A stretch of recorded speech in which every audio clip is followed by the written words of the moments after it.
Break के बाद एक बार फिर से आप सभी दर्शकों का अन्नदाता कार्यक्रम में स्वागत है।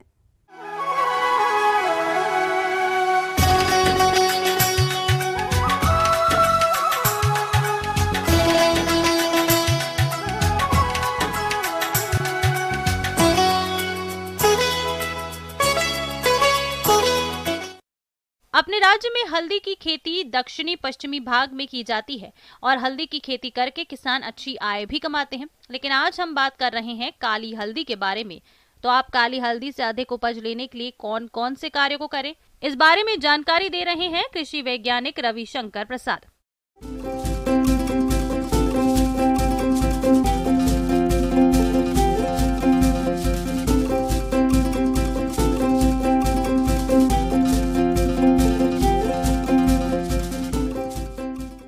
काली हल्दी के विषय के बारे में बताना चाहता हूँ। जैसे कि सामान्य हल्दी जो पीली हल्दी है उसे तो हम लोग रोज़मर्रा की ज़िंदगी में हमेशा से यूज करते आ रहे हैं, लेकिन ये काली हल्दी औषधीय पौधे के रूप में बहुत ही प्रचलित है और इसका रंग भी पीली हल्दी से काफ़ी अलग होता है। इसे काटने पर इसका रंग ब्लू होता है और इसका उपयोग औषधीय के रूप में ही किया जा सकता है। इसकी मुख्य विशेषताएं एक और है कि इसके पत्ते के बीच में काले रंग के धारी होते हैं जिससे ये आसानी से पहचाना जा सकता है। और चूंकि किसी भी खेत में जैसे ही हम लोग सिंचाई करते हैं तो खरपतवार की समस्याएं हमेशा आती रहती है। इस कारण हम लोग काली हल्दी को लगाते समय अगर हम लोग पुआल से अगर उसको ढक दें तो उसमें खरपतवार को हम लोग कंट्रोल कर सकते हैं और नमी को भी बरकरार रख सकते हैं। अगर वहाँ जल जमाव की समस्या है भी तो हमें जल निकास की व्यवस्था करनी पड़ती है और हम लोग इसमें 1 महीने के आसपास हम लोग इसमें मिट्टी को चढ़ाते हैं ताकि कंद ज़्यादा से ज़्यादा बैठ सके और उसे वो अवसर मिले कि उसमें जो रासायनिक खाद या उर्वरक की जितने भी मात्रा हमने दी है उसका उपयोग वो लोग ज़्यादा से ज़्यादा कर सके। अगर हम लोग रासायनिक खाद की बात करते हैं तो हम यूरिया के 100 kg या 60 kg की मात्रा हम लोग पर हेक्टेयर में रखते हैं और 40 से 50 kg मात्रा हम लोग फास्फोरस और पोटासियम की रखते हैं।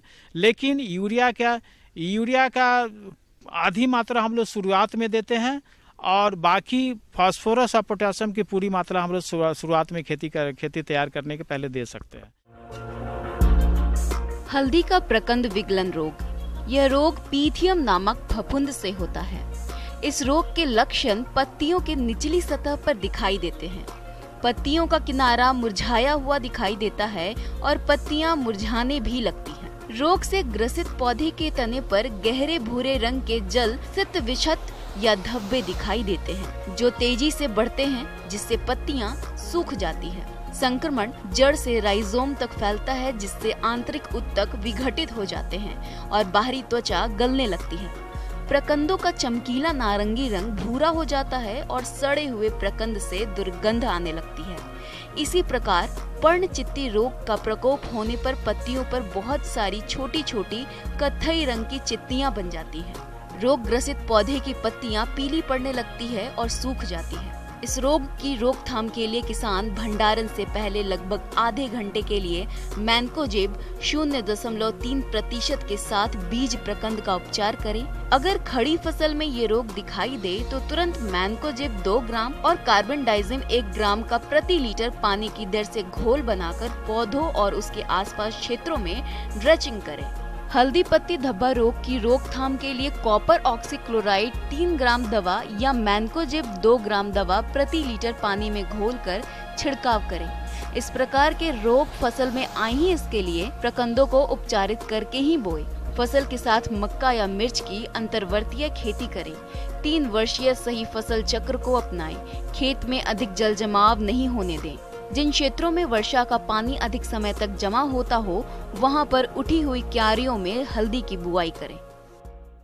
और इसका जब हम लोग इसको मई जून में लगाते हैं तो इसको हम लोग आपका जनवरी फरवरी के आसपास हम लोग इसको खेतों से निकालते हैं और इसमें दो तरह से, अगर हम लोग कभी कभी ऐसा है कि अगर हम लोग पूरा पकाकर, जिसको फुल्ली मैच्योर्ड कहते हैं कि पूरा पकाकर हम लोग इसको निकालते हैं, तो इसको हम लोग ज़्यादा दिन तक सुरक्षित रख सकते हैं और उसकी कीमत भी हमको काफ़ी अच्छी मिल सकती है। तो ये आपका 190 से 210 दिन में इसकी खेती तैयार हो जाती है। जो एग्रो फॉरेस्ट्री, जब हम नॉर्थ इंडिया की बात करते हैं तो यूकेलिप्टस और पॉपुलर वहाँ पर प्रचलित प्रजाति है, जिसके बीच में हम लोग एग्रो फॉरेस्ट्री का इस्तेमाल कर हम लोग एक ही भूमि पर दुगनी से तिगनी आमदनी कमा सकते हैं।